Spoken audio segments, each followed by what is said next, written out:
It's a very good day to be owning tanks in Warhammer 40k. Armoured units are now going to be able to shoot their guns to repel the unit that they're in combat with.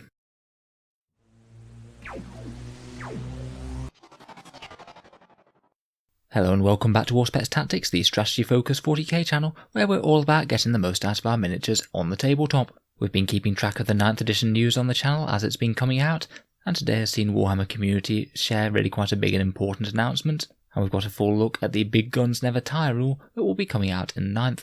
Basically this is to address the fairly silly situation which is vehicles getting locked up in close combat, where you could have something like a mighty Land Raider literally get locked up in close combat by something like a unit of Gretchin, which the tank would generally not notice in a fluff point of view, but because it's technically in combat, it now can't fire any of its mighty weapons. This was really quite a silly image in game to be honest, so I'm glad that they've done something to address that.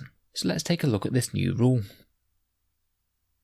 So Big Guns Never Tire means a vehicle or monster can make attacks with ranged weapons even when units are within engagement range of it. Engagement range is a wording that we've seen before in a previous preview, and they've confirmed in the article that it just means within 1 inches in normal circumstances, which they hadn't previously defined as being in combat, but I think that they might have defined it now because there might be abilities that can modify it. For example, they did talk about units in ruins being able to be attacked by vehicles and monsters and things now. So I sort of wonder whether there might be rules for them to be able to strike at ruins in top floors, perhaps via a longer engagement range.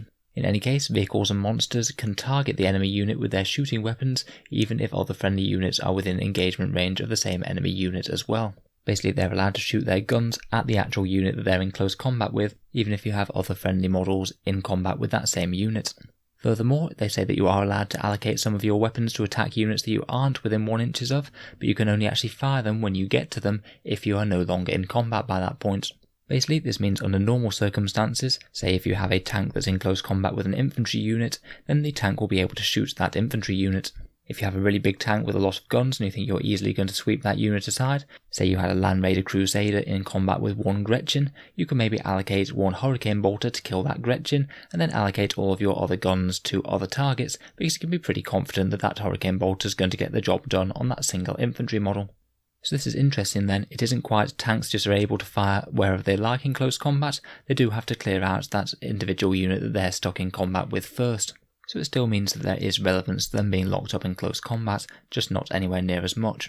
Finally, if you're shooting the unit that's within 1 inches of you, then you must subtract 1 to the hit rolls for any heavy weapons that you're shooting at that unit. So it's -1 to hit, but that only applies to the heavy weapons, and it means all the other assault weapons or rapid fire weapons that the vehicle's armed with can fire absolutely happily. So that means that some tanks are going to be better at repelling the enemy than others, particularly ones with assault weapons are going to find it easier to bring them to bear on the enemy, whereas heavy ones are going to have a bit of a harder time. Note that this applies to both vehicles and monsters, and some monsters can come in slightly unusual forms, such as the Primarch Rebute Guilliman. If he somehow doesn't manage to kill whatever he's in combat with and he is still in combat, then he's going to be able to fire his fancy bolt gun at the same unit in the shooting phase as well now. I do think for more mid-threat tanks who are maybe in range with an infantry unit that they might or might not clear, it's going to be an interesting gamble whether or not they try and gamble on clearing that unit with some chip firepower and dedicate all their heavy guns at other units, or just absolutely guarantee that they do kill that unit by just dedicating all their guns at them. I think it's an interesting sort of gambling risk management type decision, which I think is definitely another meaningful tactical decision that's going to be made in the game. Just before we move on though, I believe that there might be some other restrictions to this. I believe on their Twitch stream today they've mentioned that you're not going to be able to fire blast weapons against units within 1 inches, and I think that we're going to hear more about that tomorrow on Warhammer Community. Tanks and vehicles may also not be suffering the move and shoot penalty with heavy weapons anymore. Again, according to their Twitch stream, that's going to apply to infantry as opposed to any other unit types at the moment, although be aware that I am hearing this second hand, so take that with a grain of salt. I'm sure we can discuss it later. In any case, let's talk about how this Big Guns Never Tire rule as we see it would have an effect on the game as we know it. So what will this actually mean in game then? First of all, some of the concerns about tanks not needing any screen at all are a little bit quashed now, though it's certainly nowhere near as relevant as it was before. You could still cause a lot of disruption to an enemy tank line if you're engaging them with big infantry units and their guns aren't all that good at killing infantry. Say if you had a Predator Annihilator with 4 las cannons that gets tagged by Gretchin, in general that tank's still going to be in a pretty bad way, seeing as those las cannons aren't going to be able to kill those Gretchin in the shooting phase, you're only going to kill like 4 of them at max. so some tanks, particularly tanks that aren't very good at killing infantry, will still pretty much need a screen. At least now though, they will be getting at least some damage out of their firepower rather than literally nothing for that turn. It does also kind of work the other way round. If your tanks are incredibly good at killing infantry but no good at killing other tanks or vehicles, then they could still have major problems caused, say, by an enemy tank charging into them. Say if you have a Land Raider Crusader with loads of anti-infantry guns and the enemy piles a Rhino transport into them, then the Land Raider Crusader is probably unlikely to kill that Rhino with all of its anti-horde weapons, as it just isn't all that strong against tanks. The change does mean that fallback and shoot abilities will still be relevant. Things like the Ultramarines being able to drop out of combat and firing at -1 will mean that they don't personally have to deal with that nearby unit. They can leave that to other troops or something to try and sort them out. So it's quite good that they're not relegating fallback and shoot options to be completely useless. In general though, I do think that this is more of a buff to anti-infantry type tanks, things like Land Raider Crusaders and Redeemers, as in general in 40k at the moment things do get tagged more by infantry than they do by tanks, so in particular short-ranged advancing anti-infantry tanks have come out very well out of this change.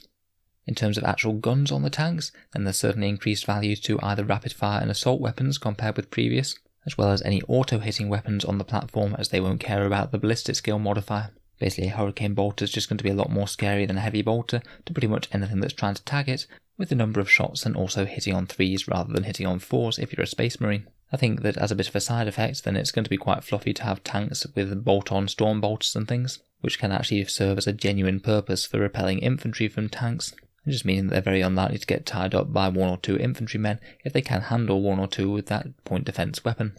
In addition, by tying heavy weapons to a -1 to hit penalty when they're shooting at nearby units, that does make that rule stronger for things with higher ballistic skill. Say if you're a Leviathan Dreadnought with storm cannons hitting on 2s, then going from -2 to -3 is a very small percentage decrease, compared with say if you're a Lehman Russ battle tank, as going from hitting on 4s to hitting on 5s with nearby weapons is a pretty enormous nerf, losing 33% of your damage output. It's also going to be helpful for things with full rerolls, particularly things like Space Marine Chapter Masters, as that really helps to make things like -1 to hit modifiers far less relevant.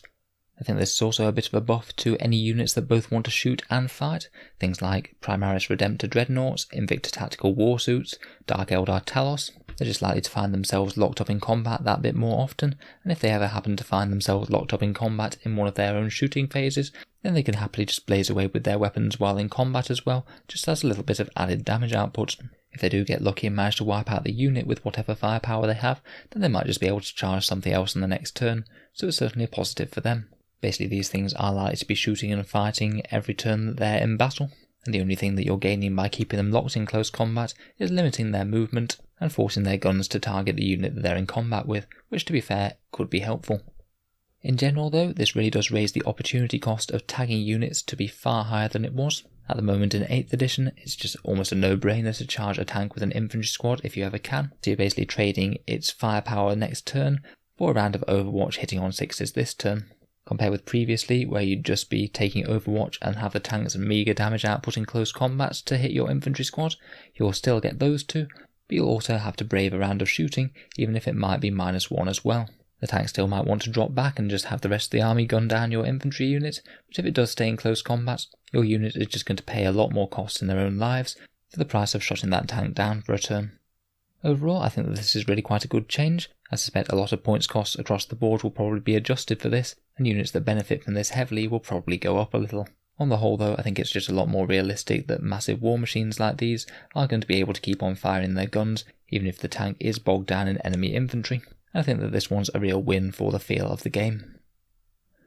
Now I know that points costs are changing, and it does mean that any of these, if they're raised too high, could still be very bad indeed.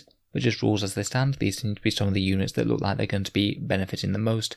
I'm just going for the armies that I've regularly covered on the channel over the last few months here. There are tons more examples on the Xenos and Chaos side in particular. For Guard though, Hellhounds are going to be excellent. They're going to be able to blaze away in close combat even if the enemy does manage to lock them up. And they're just going to be a massive problem unit for the enemy and good for screening. Flamer Fireball type Russes might also make a comeback. Their biggest downside for me was the fact that they might get locked up in close combat, meaning that you've just wasted a whole load of points in heavy flamers. And being able to blaze away both with turret weapons and the auto-hitting flamers will really put a hurt on anything that they're in combat with. And I think it'll also be a decent buff to other short-range Lehman Russ variants, particularly Demolishers and Punishers, which are a bit more at risk of getting tagged in close combat. Guaranteeing at least some damage each turn is just so good. For Marines, I think some of the most obvious examples are tanks that want to be rumbling forwards, things like Land Raider Crusaders and Redeemers, again problematically short range, really at risk of getting tied up in close combat, and just being able to guarantee that they're going to pulverise any infantry that get in their way one way or the other is a really big win for these. Short range tanks and fire support, such as Vindicators, are also going to come out on top, though are still going to be at risk of infantry forcing them to target them rather than other things, but more general purpose units like Leviathan Dreadnoughts that we mentioned will find this amazing to cover their own weakness with their high ballistic skill and general purpose weapons that can kill near anything. I wouldn't be surprised if these do get a bit of a points nerf, they're pretty good already. As we said previously, things like Dreadnoughts and Invicta Tactical Warsuits will have a bit more fun being able to blaze away in close combat if they ever do find themselves in a protracted fight, and Bar Predators with Flamestorm Cannons and Heavy Flamer sponsons are again, like the Hellhound, just going to be blazing away in combat. For the AdMech, things like Scorpions, Castellans and Onagers, who have a major weakness of being locked up in close combat, are just going to be able to blaze away at the enemy again now. In particular, I think this is good for the Scorpius tanks, who have quite a good anti-everything profile. Orcs have quite a lot of assault weapons bolted to their various vehicles. Things like Death Dreads with quad custom Mega Blasters will love this, cans with rocket launchers or big shooters, and Gorkanauts and Morkanauts, who both have very scary shooting and combat. Imperial Knight Armigers, particularly the Warglaive variant, will certainly get a lot out of this. Their Thermal Spear is an assault weapon, so they can be shooting the enemy with some Melter in close combat if they get tied up. And again, sticking with the Flamer theme, the Sisters of Battle Immolator could certainly be attracting some fresh attention. I'd say for the vast majority of these units they weren't particularly overwhelming already. In particular, I really like the way that they've helped out things like Flamers, which particularly on vehicles were in a bit of a bad place in 8th edition. So let me know your thoughts and ideas on the change then. Are there any big implications that I've missed? Are you raring to deploy Fireball Rosses en masse against the enemy? Are your infantry unhappy that they're likely to get gunned down if a few of them try and shot a tank up? Overall, I really like the change. I think that with the right points adjustments, it'll be a big boon to 9th edition. If you've enjoyed the video, then feel free to subscribe to Auspex Tactics. We'll most certainly be covering the 9th edition news as and when it comes out. And if you'd like to help support the channel, I'd just like to mention my Element Games affiliate link, which is down in the description below. Basically, if you were thinking about buying some models in the near future, then Element is a discount retailer in the UK where you get 10 to 20% off Warhammer 40k products. And if you click the link in the description before going to them, some of the profits from your order go to Auspex Tactics without costing you any more at all at time of checkout, so it can just be a bit of a way to support the channel if you were thinking about ordering some models anyway. I also have a similar link for Amazon in the USA and Canada. Again, basically if you click that link before ordering any Warhammer 40k or anything else on Amazon, then a little bit goes to Auspex Tactics without costing you any more. So again, can be a way to support the channel in the USA and Canada if you were buying something from Amazon anyway. In any case, a massive thank you for listening, and I'll hope to see you guys next time.